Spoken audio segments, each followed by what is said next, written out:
الحمدللہ رب العالمین والصلاة والسلام علی سید الانبیاء والمرسلین اما بعد فاعوذ باللہ من الشیطان الرجیم بسم اللہ الرحمن الرحیم۔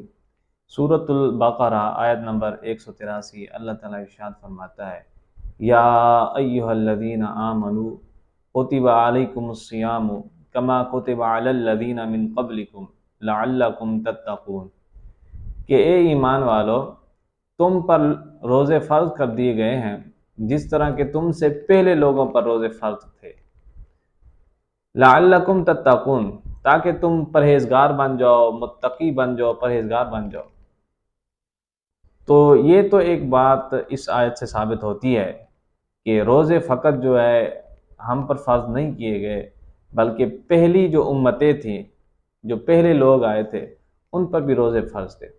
ہاں یہ ممکن ہے کہ ان کی روزے کی صورتیں چاہیں جو اور ان کی ٹائمنگ چاہیں جو، ہو سکتا ہے کسی کا 24 گھنٹے کا روزہ ہو تو کسی کا مختلف ہو، اس سے یہ بھی ممکن ہے، لیکن اللہ تعالیٰ نے روزے ان پر بھی فرض رکھے تھے، اور یہ بھی ممکن ہے کہ کسی پر 30 نہ ہو، ان پر کسی پر 4 ہو، کسی پر 5 ہو، لیکن اللہ تعالیٰ نے روزے ان پر بھی رکھے تھے۔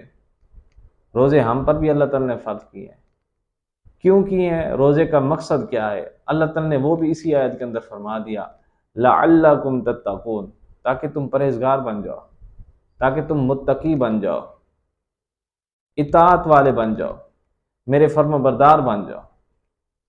تو متقی بننے کے لیے، پرہیزگار بننے کے لیے ضروری ہے کہ بندہ روزے رکھے۔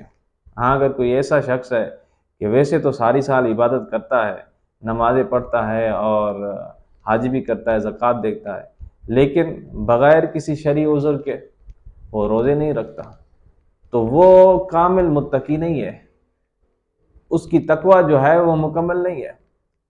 تقوی مکمل تب ہی ہوگی جب بندہ روزے بھی رکھے گا جو اللہ تعالیٰ نے فرض کیے ہیں۔ تو سامعین ذی وقار، اللہ تعالیٰ نے روزے ہم پر اس لیے فرض کیے ہیں تاکہ ہم متقی بن جائیں۔ تو بندہ جب متقی بن جاتا ہے تو دراصل وہی شخص جو ہے اللہ تعالیٰ کا فرما بردار بن جاتا ہے، اور وہ ہر گناہ چھوڑ دیتا ہے، ہر ایسے کام کو چھوڑ دیتا ہے جس میں تھوڑی بھی اللہ تعالیٰ کی نافرمانی ہو یا نافرمانی کا شبہ ہو، شک ہو، تو اس کو بھی وہ چھوڑ دیتا ہے۔ وہ ہر اس کام کو کرتا ہے جس میں اللہ تعالیٰ کی رضا ہو،